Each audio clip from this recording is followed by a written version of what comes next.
Gracias, Víctor. Bueno, César, por si se estaban quejando de que no quería hablar mucho ya se aventó su discurso del día. del día. Vamos a ver, dice aquí por aquí, Isis comenta, ¿para qué queremos saber el día exacto y la hora? Si ya sabemos que Jesucristo ya viene, solo entraríamos en pánico. Lucy García comenta, las vírgenes prudentes no solo compraron aceite suficiente, encendieron su luz. La ley del diezmo no solo nos bendice en la abundancia temporal, sino también en lo espiritual, al esforzarnos por producir aceite y mantener mi luz encendida aún en la oscuridad. Al obedecer esta ley, se nos promete que el aceite que produzca como cumplimiento a la obediencia de esta ley sea suficiente para ser guiados en la oscuridad y alumbrar como faro a otros.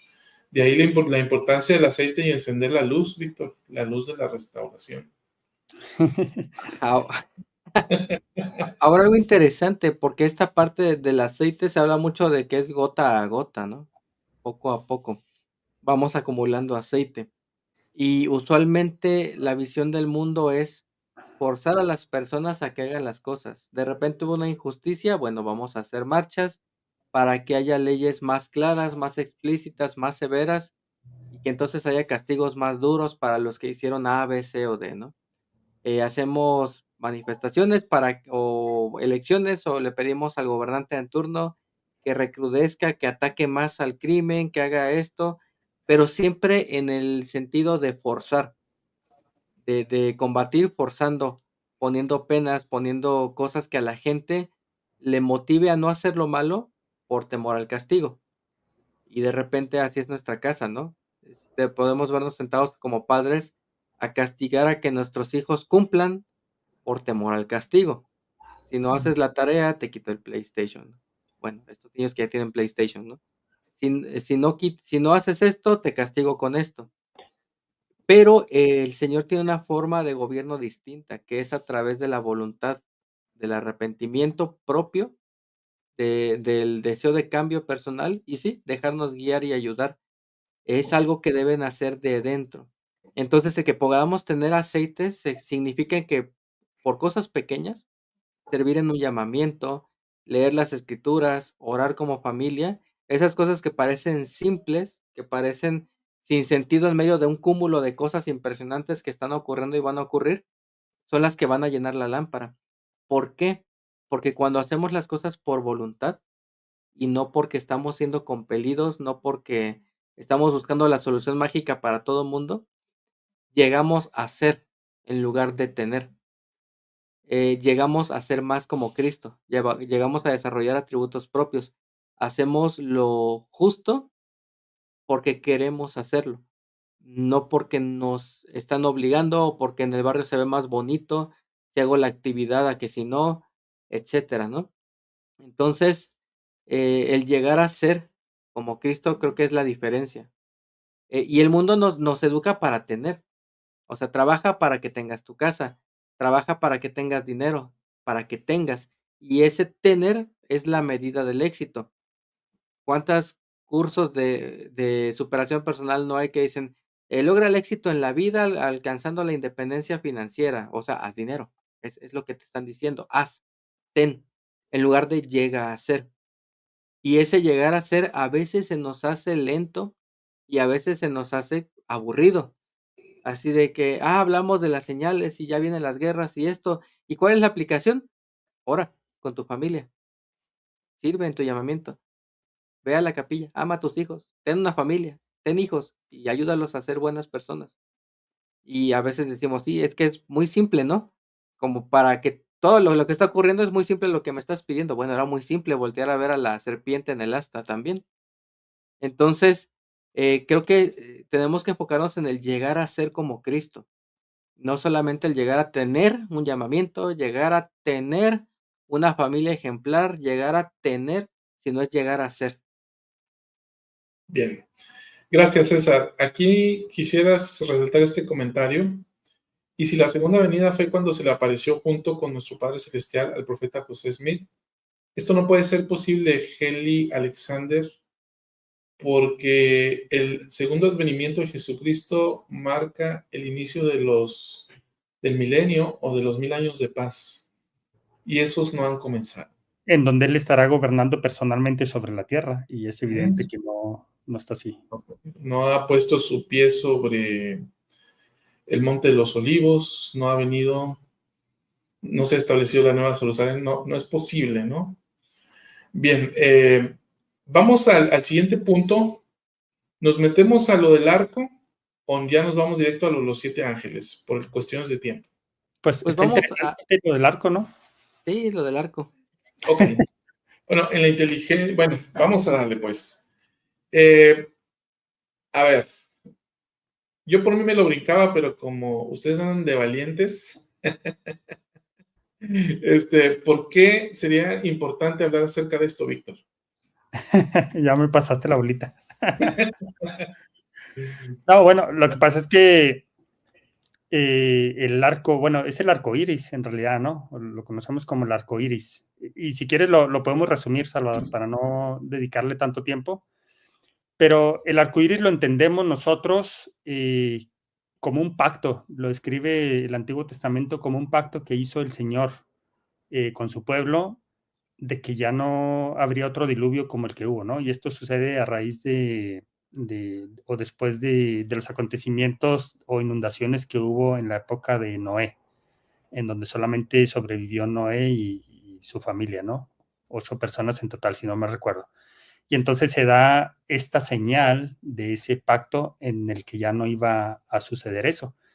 Sin embargo, lo que hemos aprendido en estas semanas es que hay una doble señal. Es decir, no solamente el hecho de que veamos un arco iris que nos recuerda ese pacto del Señor para con sus hijos, hay un doble propósito de esa señal, porque es una señal al final, ¿no? La segunda parte de esa señal o el segundo propósito es que sepamos que cuando ese arco iris no lo podamos ver más, significa que el día del Señor está próximo. Y es una de las señales que no están, digamos que, ¿cómo decirlo?, tan popularizadas, ¿no? Tan popularizadas. Pero gracias a una traducción que hace José Smith, podemos tener más luz acerca de esto. ¿Y qué tiene que ver esto, no? ¿Qué tiene que ver que el arco iris no lo podamos ver más? Al final es una consecuencia de. ¿Cuándo podemos ver un arco iris? Cuando hay suficiente humedad, y esto suele pasar cuando ha terminado de llover o cuando todavía hay cierta lluvia, pero que además los rayos del sol o un rayo del sol atraviesa las nubes. Entonces se forma este fenómeno que conocemos como el arco iris. Entonces la pregunta es, ¿qué pasaría si ya no lo vemos? Si ya no lo vemos, significa que ya no se están dando esas condiciones de humedad y de que la luz atraviese en las nubes. ¿Y cuál es más factible de estos dos? Pues la falta de humedad. Entonces estaríamos hablando de que si no hay humedad es porque no hay lluvia. Y si no hay lluvia a través de una época prolongada, estamos hablando de sequía. Y si hay sequía, y estoy hablando a nivel mundial, pues estamos hablando de que esto genera hambruna, genera pestilencia, genera enfermedades y demás.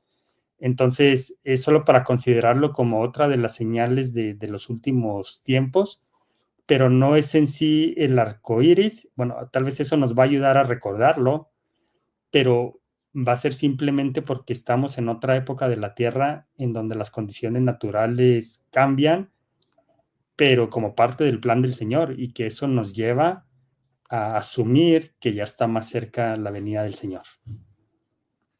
Entonces, básicamente lo que ocurrió es que José Smith, al hacer una traducción, Víctor, definió que el arco iris, la pérdida del arco iris en el cielo, iba a significar como una señal también de los tiempos.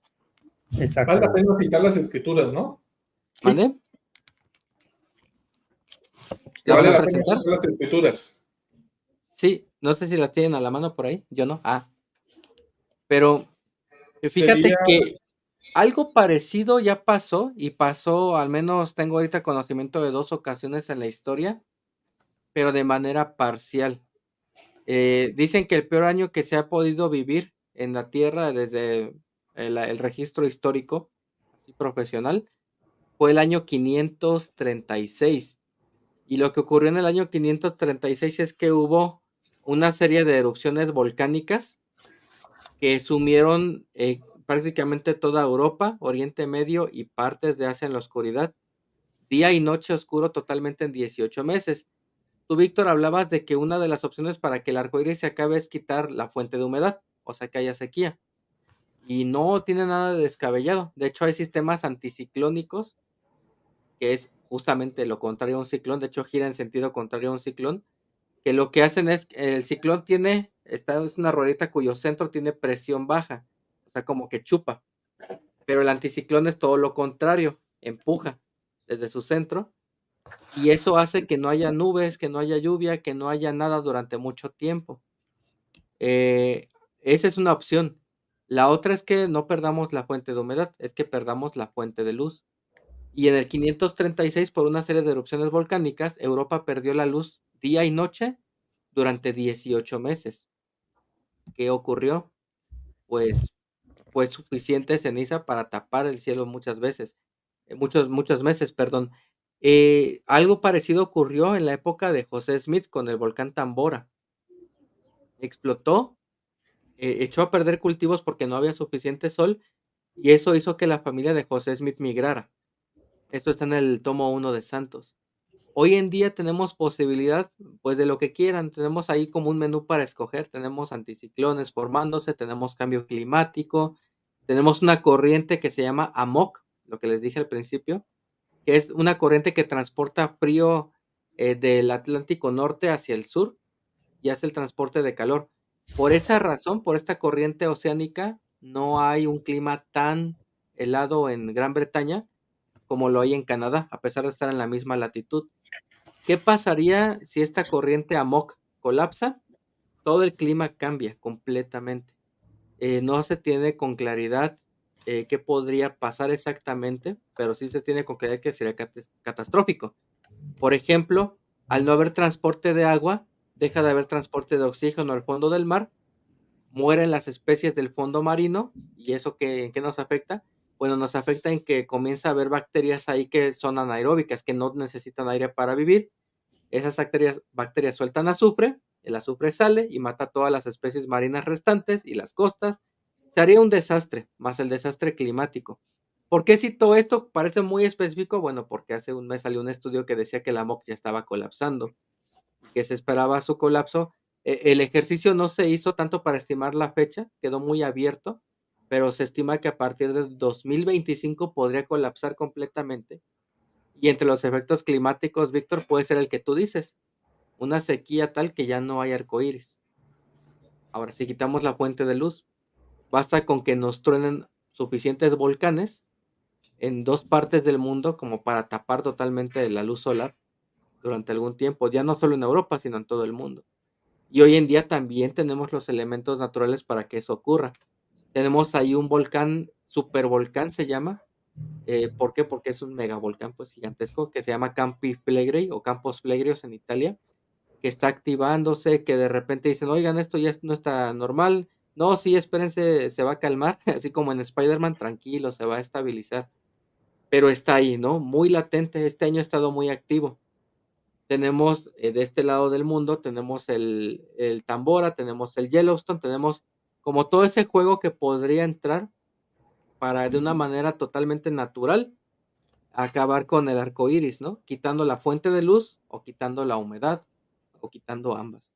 Pero vaya, estos son fenómenos que sí son fenómenos naturales, que nunca han convergido al mismo tiempo, al menos no lo suficiente para hacer el cambio global, pero pudiéramos estar en las puertas de esto.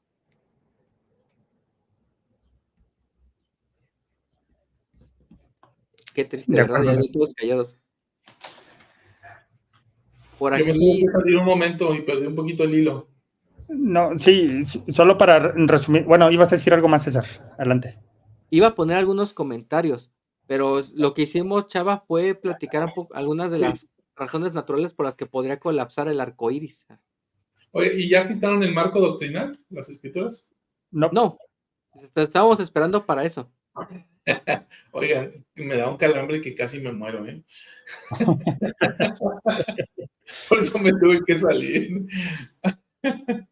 Bien, a ver, será Génesis 8. Génesis 8, aquí es donde el pacto que hizo el Señor con Noé y le manda construir el arca y demás.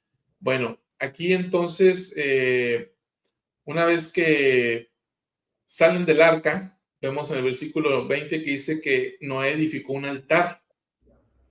Y después de esto, en el 21 dice, y percibió Jehová olor grato. Y dijo Jehová en su corazón, no volveré más a maldecir la tierra por causa del hombre, porque la intención del corazón del hombre es mala desde su juventud, ni volveré más a destruir a todo ser viviente como he hecho. Ahora, de este capítulo, en la traducción de José Smith del Génesis, menciona lo siguiente. Lección de José, vamos a ver, dice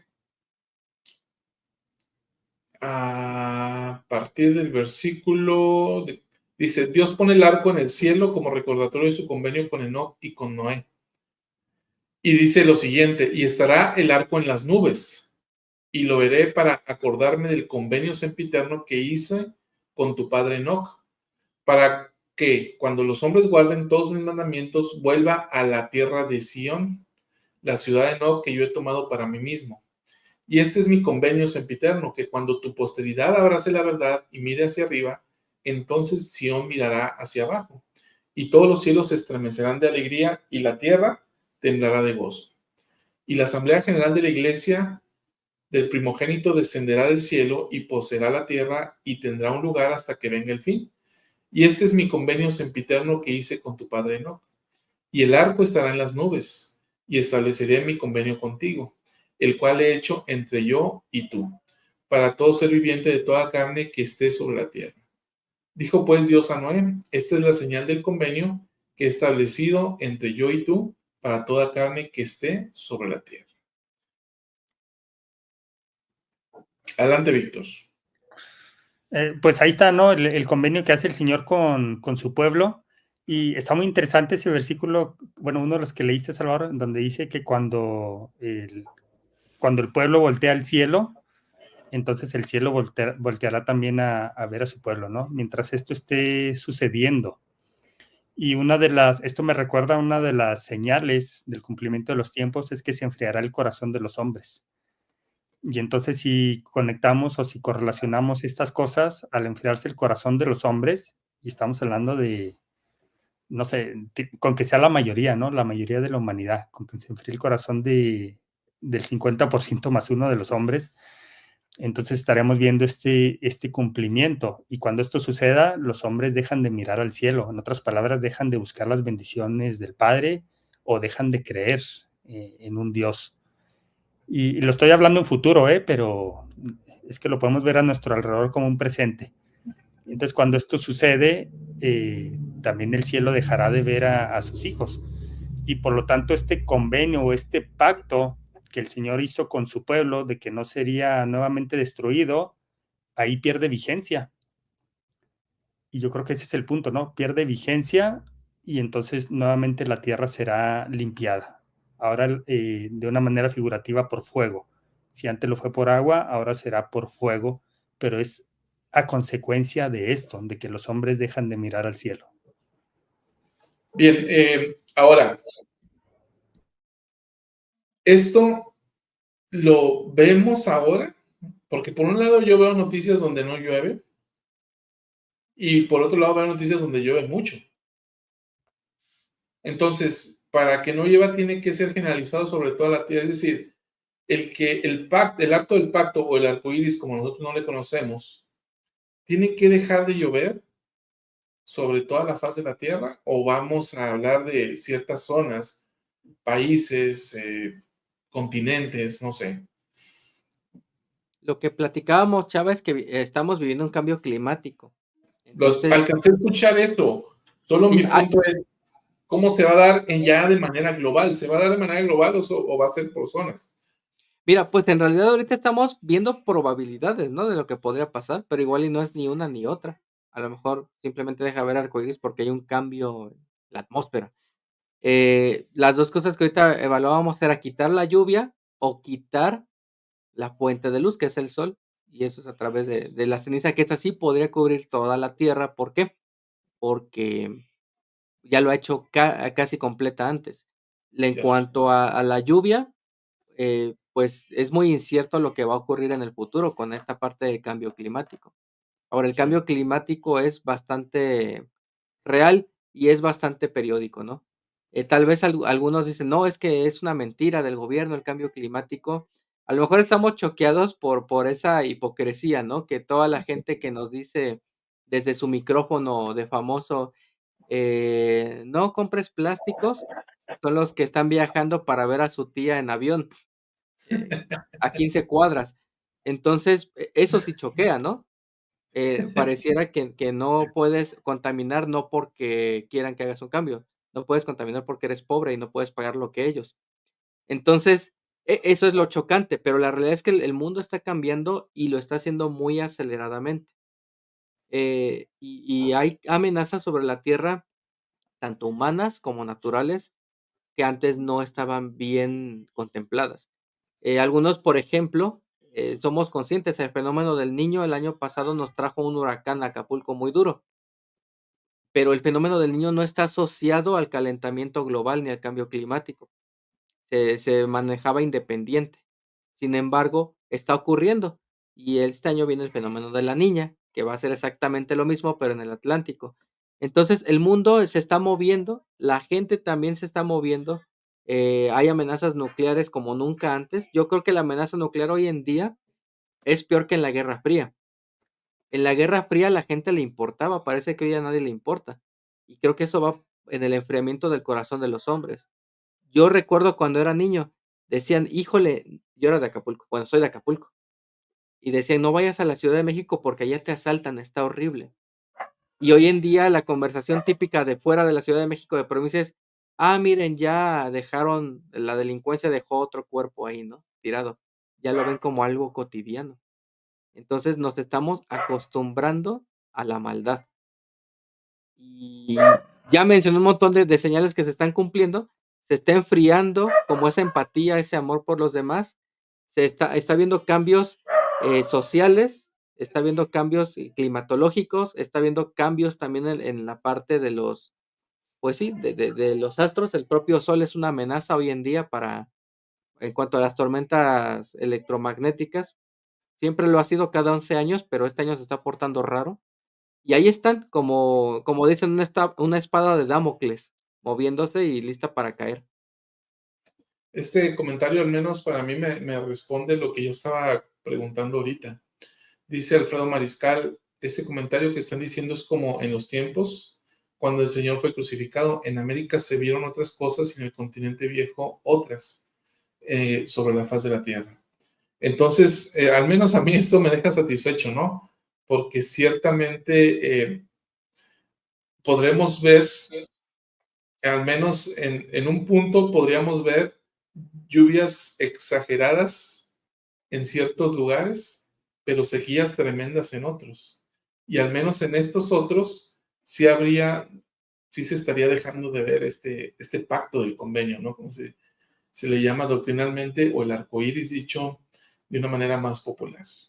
Bien, entonces esta es una señal de los tiempos, ¿no? Que dice el Señor, cuando dejen de ver esta señal de los tiempos, entonces ahí vamos cuidándonos, ¿no? Porque van a sobrevenir toda esta serie de calamidades, Víctor, o podrían dar pauta a las otras serie de calamidades que se van a presentar en el mundo, que es esta parte de grandes hambrunas. Hambrunas nos llevan a las enfermedades nos llevan a las pestilencias nos llevan a las muertes, y dice en uno de los ángeles del Apocalipsis, ¿no? Que va a morir la tercera parte de los habitantes de la tierra. Entonces, podría tener una conexión todo esta señal de los tiempos con la falta de lluvias sobre la tierra. Ahora, también quiero hacer énfasis en esto. Parece que son señales que les falta mucho, pero no necesariamente. ¿Por qué? Porque estamos hablando de un cambio muy drástico, ¿no? De tener sol a no tener sol.